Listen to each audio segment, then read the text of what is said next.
Deep in the vast ocean, where sunlight could not penetrate, the ruins of the fabled city of Atlantis lay in silence, waiting to be discovered. A group of explorers had been searching for the lost city for years, poring over ancient texts and maps in the hopes of finding the exact location. Finally, their tireless efforts paid off. They found the city, nestled on the ocean floor, and they were overjoyed at the sight of the magnificent ruins. The group consisted of experts in various fields: archaeologists, geologists, oceanographers, and marine biologists. They spent the first few days of their expedition exploring the city and documenting their findings, taking care not to disturb anything that might cause damage. As they ventured deeper into the ruins, they discovered a strange temple that seemed to have been untouched by time.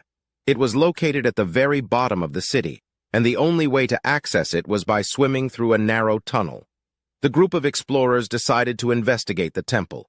They put on their diving gear and made their way through the tunnel, cautiously checking their surroundings.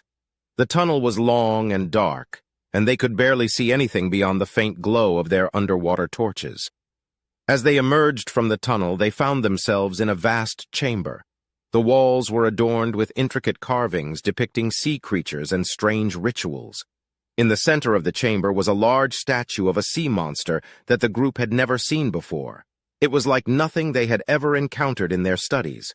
Suddenly, the water around them began to swirl and churn. The group of explorers were tossed around as an enormous creature emerged from the depths of the ocean. It was the sea monster depicted in the statue, and it was very real. The creature was massive, easily the size of a small submarine.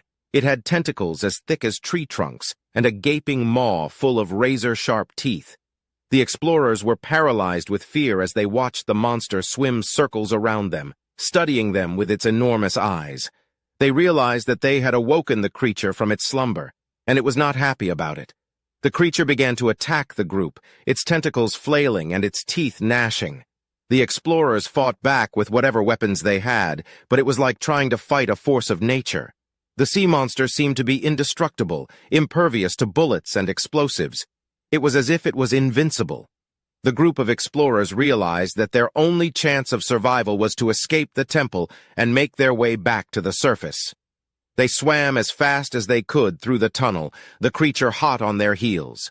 The water around them was turbulent, and debris from the temple was being flung about, making it difficult to see where they were going. As they emerged from the tunnel and made their way back to the surface, the group of explorers realized that they had lost one of their own. One of their colleagues had been snatched by the monster, and they knew that they had to leave him behind.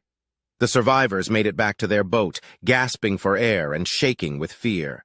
They watched as the sea monster circled the area, seemingly guarding the lost city of Atlantis from anyone who dared to disturb it.